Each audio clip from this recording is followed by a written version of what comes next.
और इसी बीच एक और बड़ी खबर आपको बताएंगे। बेंगलुरु का रामेश्वरम कैफे एक बार फिर से खुल गया है। आज से जो कैफे वो ओपन हो जाएगा। ब्लास्ट के मामले में बंद हुआ था। एनआईए इस पूरे मामले में जांच कर रही है। आपको याद होगा कैसे बेंगलुरु में ब्लास्ट होता है, उसका फुटेज सामने आता है। एक शख्स कैफे के अंदर दाखिल होता है, ब्रेकफास्ट वहां पर ऑर्डर करता है और उसके बाद उस शख्स के निकलने के बाद वहां पर धमाका होता है, जिसमें करीब करीब स्टाफ सहित गार्ड कुल मिलाकर 10 लोग उसमें घायल होते हैं। इस पूरे मामले में एक तरफ राजनीति बहुत हुई, बयानबाजी हुई। इस पूरे मामले की जांच एनआईए कर रही है, लेकिन ब्लास्ट के बाद अब आज एक बार फिर से कैफे खुल जाएगा। एनआईए इस पूरे मामले में जांच कर रही है। बेंगलुरु के रामेश्वरम कैफे की तस्वीर आप देख रहे हैं आपकी टीवी स्क्रीन पर, जो कि धमाके के बाद एक बार फिर खुल जाएगा। जब धमाका हुआ, अफरा तफरी का माहौल वहां पर हो गया था। एक दहशत में आसपास के लोग भी उस समय आ गए थे और उसके बाद अब आज से ये जो कैफे है वो खुल जाएगा। तो देखिए ये तस्वीरें, जहां अब पूरी तैयारियों के साथ अब ये कैफे खुल चुका है। बड़ी जानकारी आपको दे रहे हैं। बेंगलुरु का रामेश्वरम कैफे एक बार फिर से ब्लास्ट की वजह से बंद हो गया था और वापस ये तस्वीर देखिए, फूल मालाओं के साथ यहाँ पर सजावट करने के साथ पूजा पाठ के बाद कैफे को एक बार फिर से खोल दिया गया। हालांकि इस पूरे मामले को लेकर एक तरफ तफ्तीश की जा रही है और इन तस्वीरों में आप देख पा रहे होंगे किस तरह से फिर से इस कैफे को, यानी कि रामेश्वरम कैफे को खोल दिया गया है। बेंगलुरु में 1 मार्च को यहां पर ब्लास्ट हुआ था और पूजा पाठ के बाद देखिए इस कैफे को दोबारा से ओपन कर दिया गया है। खबरों में बढ़ेगी आगे और अगली बड़ी खबर आपको बताते चले। प्रधानमंत्री नरेंद्र मोदी वाराणसी के दौरे पर पहुंचेंगे। लोकसभा चुनाव से पहले एक बार फिर से वाराणसी के दौरे पर पहुंचेंगे। इससे पहले भी प्रधानमंत्री वाराणसी के दौरे पर पहुंचे थे और काशी विश्वनाथ के दर्शन पूजन भी कर सकते हैं पीएम मोदी। लोकसभा चुनाव को लेकर मीटिंग भी करते हुए नजर आएंगे। विकास कार्यों का निरीक्षण भी करेंगे प्रधानमंत्री मोदी। राजेश मिश्रा से भी मिल सकते हैं प्रधानमंत्री मोदी। सूत्रों के हवाले से खबर है, वाराणसी के पूर्व सांसद है राजेश मिश्रा, जिनसे मुलाकात करेंगे। 10 मार्च को वाराणसी से आजमगढ़ जाएंगे प्रधानमंत्री नरेंद्र मोदी। आजमगढ़ में विशाल जनसभा को संबोधित करते हुए नजर आएंगे पीएम और इन तमाम कार्यक्रमों को लेकर पूरी तैयारियां की गई है। तो आजमगढ़ एयरपोर्ट का उद्घाटन भी करेंगे प्रधानमंत्री नरेंद्र मोदी। तो देखिए ये दूसरी बार होगा लोकसभा चुनाव से पहले जब प्रधानमंत्री नरेंद्र मोदी वाराणसी पहुंचेंगे और बड़ी सौगात देते हुए नजर आएंगे पीएम।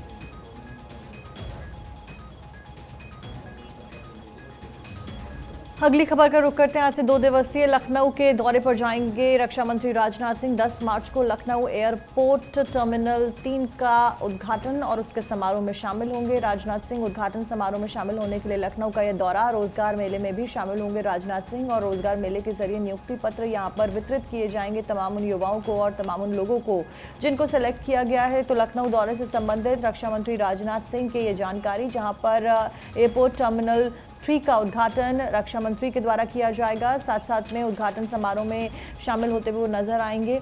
और इसके सिवाय रोजगार मेला आयोजित किया गया है लखनऊ में और इस रोजगार मेले में बतौर मुख्य अतिथि राजनाथ सिंह शामिल होंगे। नियुक्ति पत्र यहां पर लोगों को सौंपे जाएंगे। तो कल लखनऊ एयरपोर्ट टर्मिनल 3 का उद्घाटन होगा और साथ साथ में नियुक्ति पत्र वितरित किए जाएंगे।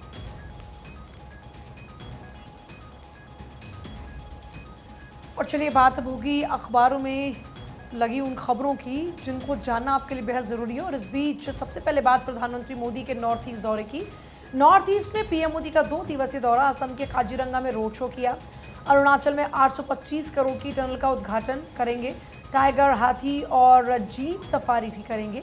करीब 18,000 करोड़ रुपए के प्रोजेक्ट्स का उद्घाटन भी पीएम मोदी करने वाले हैं। तो देखिए नॉर्थ ईस्ट का पीएम मोदी का 2 दिवसीय दौरा है। इससे पहले आपने देखा कि लगातार अलग अलग राज्यों के दौरे प्रधानमंत्री मोदी कर रहे हैं। पश्चिम बंगाल पहुंचे, जम्मू कश्मीर भी पहुंचे, इससे पहले तमिलनाडु पहुंचे, ओडिशा पहुंचे और अब बारी मणिपुर की है। नॉर्थ ईस्ट में, माफ़ कीजिएगा, अब बारी नॉर्थ ईस्ट में असम की है। नेशनल रिजर्व में सफारी भी पीएम मोदी ने की। करोड़ों की परियोजनाओं को अपने साथ लेकर पहुंचे प्रधानमंत्री नरेंद्र मोदी। यहाँ पर उनके कार्यक्रमों की अगर बात करते हैं, 18,000 करोड़ के प्रोजेक्ट्स को लेकर पहुंचे। असम के काजीरंगा में उनका रोड शो भी रहा। तो नॉर्थ ईस्ट पर अब फोकस है। और देखिए नॉर्थ ईस्ट राज्यों की अगर बात करते हैं तो नॉर्थ ईस्ट में हालांकि बीजेपी ने बढ़त बनाई है। अब जब 400 पार के नारे की बात की जा रही है तो उस 400 पार के नारे को साकार रूप देने के लिए प्रधानमंत्री मोदी लगातार देश के कोने कोने में पहुंच रहे हैं और अपने साथ में सौगातों का पूरा पिटारा लेकर पहुंच रहे हैं। इस बार नॉर्थ ईस्ट में पहुंचे हैं तो फिर हजारों करोड़ की सौगात नॉर्थ ईस्ट वासियों के लिए है। और इसी बीच आगे बढ़ेंगे। बड़ी खबर मणिपुर से है। मणिपुर में किडनैप हुए जवान का रेस्क्यू किया गया। करीब 9 घंटे के बाद रेस्क्यू किया गया। घर से उठाकर ले गए थे किडनैपर्स। 10 महीने में किसी सैनिक के अपहरण की ये चौथी घटना है। तो ये बड़ी जानकारी इसमें निकलकर सामने आई है। दरअसल किडनैप किए गए जवान का नाम कोनसाम खेड़ा सिंह है। वो चंगरांगपट ममांग लेकई इलाके के रहने वाले हैं। दरअसल जब वो छुट्टी पर गए हुए थे उस दौरान ड्यूटी पर मौजूद किसी सैन्य कर्मी या फिर उनके रिश्तेदार को निशाना बनाया गया। उधर सुरक्षा बलों ने जेओसी को शाम को मुक्त भी कर दिया गया। आपको बता दें सुबह 9 बजे अपहरण हुआ था। फिरौती का ये पूरा मामला है। अधिकारियों ने बताया कि शुरुआती रिपोर्ट के अनुसार ये फिरौती का मामला लगता है क्योंकि उनके परिवार को पूर्व में इस तरह की धमकियां भी पहले मिल चुकी थी। अपहरण के कारण का फिलहाल लेकिन ऐसा कुछ पता नहीं चल पाया है। लेकिन मणिपुर में हिंसा में आपको बता दें इस तरह की ये चौथी घटना है और इस घटना के बाद कई तरीके के सवाल इस पर जरूर खड़े होने लगे हैं। बढ़ते खबरों में आगे और कांग्रेस की पहली लिस्ट जारी हो गई है। तमाम अखबारों को आप उठा ले तो इस खबर का जिक्र तमाम अखबारों में भी है और इसमें 39 नाम शामिल हैं। 4 महिलाओं के नाम इसमें हैं।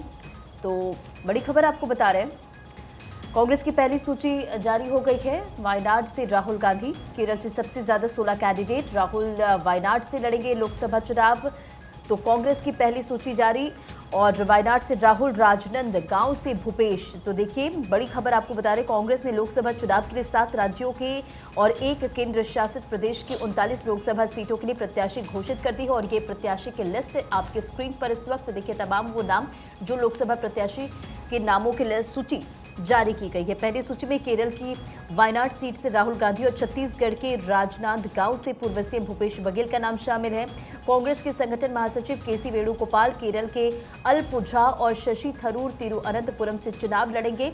और इस सूची में मुख्य रूप से दक्षिण और पूर्वोत्तर के राज्यों के उम्मीदवारों का ऐलान कर दिया। तो ये पूरी जानकारी आपको दे रहे। साथ ही साथ कांग्रेस महासचिव वेणुगोपाल ने कहा कि पहली सूची में 15 सामान्य और 24 नाम SC, ST और अल्पसंख्यक समुदाय के।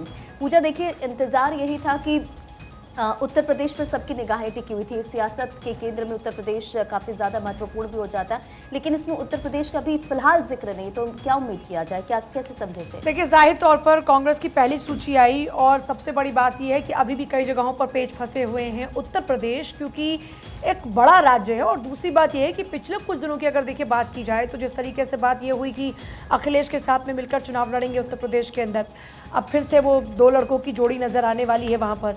लेकिन बड़ी बात यह है कि एक तरफ जहाँ क्लियरली अब ये नज़र आ रहा है कि जहाँ राहुल गांधी, प्रियंका गांधी की बात हो रही थी कि उत्तर प्रदेश में वो अगर दमदार तरीके से चुनावी मैदान में उतरते हैं तो जाहिर तौर पर वहाँ पर पार्टी को मजबूती मिलेगी। लेकिन चीज़ें बिल्कुल भी वैसी नज़र नहीं आ रही हैं। और दूसरी तरफ 2024 का चुनाव बहुत दूर भी नहीं है पलक।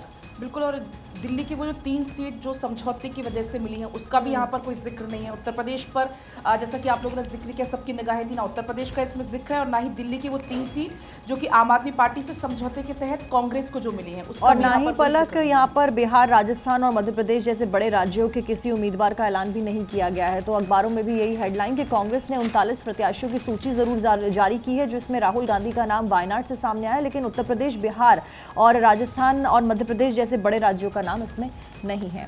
बहरहाल आगे बढ़ते हैं। अगली खबर प्रयागराज से। महाशिवरात्रि पर संगम में भीड़ अपार देखने को मिली। कल महाशिवरात्रि का पर्व था। इस बीच अलग अलग जगहों पर श्रद्धालुओं को देखा गया। संगम में श्रद्धालुओं ने आस्था की डुबकी लगाई। माघ मेले के अंतिम स्नान पर्व पर लाखों की संख्या में श्रद्धालुओं ने स्नान किया। करीब 10 लाख श्रद्धालुओं ने, बताया जा रहा है, कि प्रयागराज में पहुंचकर स्नान किया। और इस बीच शिवरात्रि का यह पर्व रहा। लोग अपने साथ में, परिवार के साथ में यहाँ पर स्नान करने के लिए पहुंचे। 10 लाख श्रद्धालुओं ने स्नान किया है प्रयागराज में। संगम में श्रद्धालुओं ने आस्था की डुबकी लगाई। और ये वही तस्वीरें कल की आपकी स्क्रीन पर, जब महाशिवरात्रि के दिन, जिस दिन लोग भोले बाबा की पूजा करते हैं, उपवास करते हैं, आराधना करते हैं, साधना करते हैं, और संगम में डुबकी की तस्वीरें। और चलिए आगे बढ़ते हुए बात करेंगे महाशिवरात्रि पर। एक तरफ जहां आपने देखा कि संगम में भारी भीड़ नजर आई, तो वहीं सोमनाथ मंदिर की अगर बात करें तो रात भर खुला रहा सोमनाथ मंदिर। महादेव का दिव्य और अलौकिक श्रृंगार हुआ। पालकी यात्रा भी निकाली गई। रुद्राभिषेक जैसे कार्यक्रमों से मंदिर भक्ति में नजर आया। महादेव की चारों पहर महाआरती की गई। तो देखिए, शिवरात्रि का मौका इस बार बेहद खास योग रहे और ऐसे में दिन भर जो शिव भक्त थे वो नजर आए भक्ति में लीन। पालकी यात्रा निकाल गई। सोमनाथ मंदिर की अगर बात करें तो रात भर दर्शन हुए और भव्य आरती हुई। न सिर्फ भव्य आरती हुई बल्कि भव्य श्रृंगार भी हुआ। रात भर सोमनाथ मंदिर में जो शिव भक्त थे वो दर्शन कर पाए। महादेव का दिव्य और अलौकिक श्रृंगार हुआ, भव्य आरती हुई, पालकी यात्रा भी निकाली गई और इस तरीके से बड़े विशेष रूप में शिवरात्रि को मनाया शिव भक्तों ने। राहुल गांधी ने खुली जीप में रैली को संबोधित किया। वो तस्वीर आपने टीवी स्क्रीन पर देखी। किस तरह से खुली जीप में राहुल गांधी ने भारत जोड़ो न्याय यात्रा के दौरान जनता को संबोधित किया। भारत भाईचारे का देश और नफरत का नहीं, ये राहुल का बयान दाहोद और हलोल में जनसभा को संबोधित करते हुए नजर आए और उन्होंने कहा कि भारत भाईचारे का देश है, नफरत का नहीं। राहुल का ये बयान पावागढ़ मंदिर के दर्शन पूजन भी करते हुए नजर आए राहुल गांधी। तो देखिए, भारत जोड़ो न्याय यात्रा राहुल गांधी की जारी है। उत्तर प्रदेश, राजस्थान, मध्य प्रदेश के बाद अब ये गुजरात पहुंची है यात्रा और यात्रा के दौरान की तस्वीर आप लगातार देखते हैं। राहुल गांधी खुली जीप में रोड शो करते हैं, जनता के साथ बातचीत करते हैं और इस बीच उनका बयान भी सामने आया, भारत भाईचारे का देश है, नफरत का नहीं, ये राहुल गांधी ने कहा है। खबरों का सिलसिला जारी है।